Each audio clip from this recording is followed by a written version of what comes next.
Niché dans la vallée, entre les falaises hurlantes et le Crystal Peak, le village autrefois animé de Dirtmouth offre un répit aux voyageurs fatigués en route vers l'Honest. À l'âge d'or du royaume, les visiteurs venaient de loin pour contempler le roi et son palais étincelant.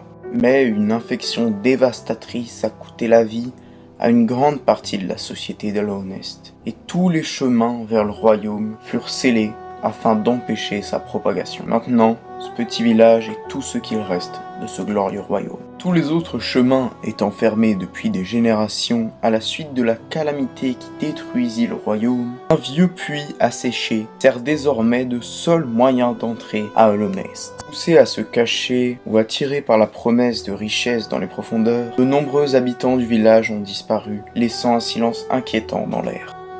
Même dans l'état délabré actuel du village, il est toujours là pour accueillir les visiteurs et les avertir des dangers de l'Honest. La propriétaire du magasin de cartes à Dirtmouth, elle a dit qu'avant, elle était une sorte de guerrière, puis s'est installée ici avec son mari, Cornifère. Les divers accessoires qu'elle fournit sont les plus utiles pour naviguer à l'Honest. Cette mystérieuse prestidigitatrice se tenait enfermée dans un profond sommeil. Elle parle des regrets comme s'ils avaient une forme physique et semble avoir le pouvoir de les invoquer. Elle peut donner à n'importe qui la chance d'affronter ses regrets en échange de sa nourriture préférée. Ce petit marchand vend toutes sortes de marchandises, dont beaucoup qu'elle a simplement trouvé traîner alors qu'il explorait le puits. Situé directement sous le village de Dirtmouth, le carrefour oublié était autrefois une voie de commerce et de voyage pour toutes les créatures de l'Honest. Maintenant, elles servent principalement de lieu de reproduction pour les bêtes sauvages. À une certaine distance du fond du puits de Dirtmouth se dresse un temple, façonné à partir de la coquille colossale d'un ancien insecte.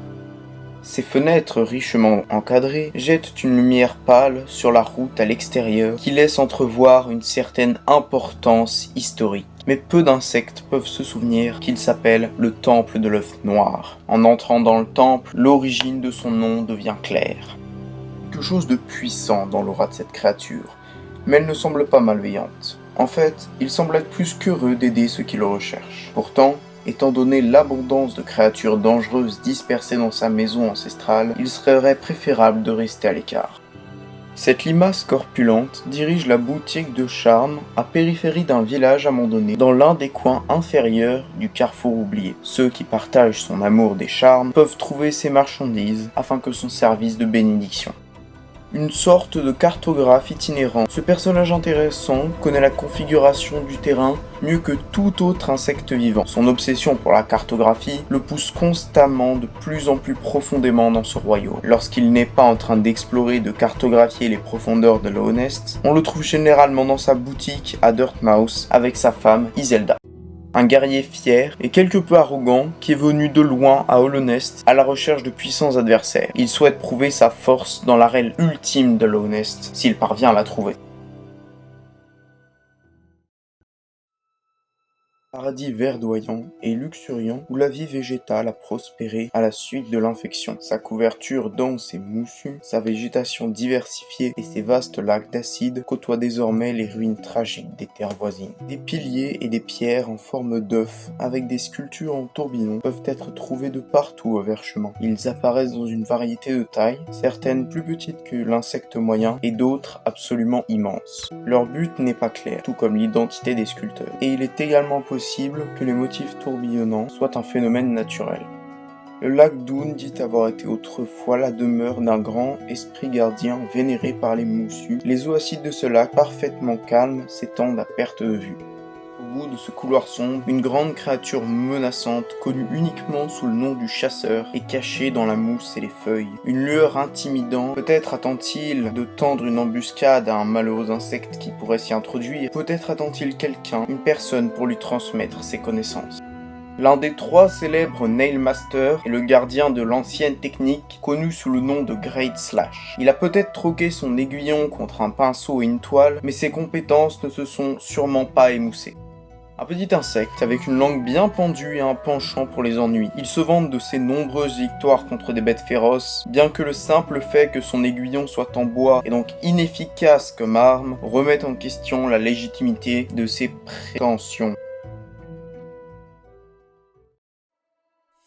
Grottes humides et spongieuses abritent une colonie de champignons qui ont choisi de s'aligner sur le royaume de Lownest. Comme le reste du royaume, ils ont commencé à succomber à l'infection. Au repos, les habitants de cette colonie de champignons se fondent presque parfaitement dans le décor. Certains champignons sont extrêmement résistants, la peau dure de leur tête résiste au perçage et au découpage par les aiguillons, et leur chair caoutchouteuse repousse les impacts avec une grande efficacité. Ils peuvent être utiles lors de déplacements verticaux dans les profondeurs des cavernes. Certaines de ces étendues verticales surplombent des mers caustiques d'eau acide. Évidemment, une grande prudence est recommandée lors de la tentative d'escalader de telles hauteurs si un atterrissage en toute sécurité est peu probable.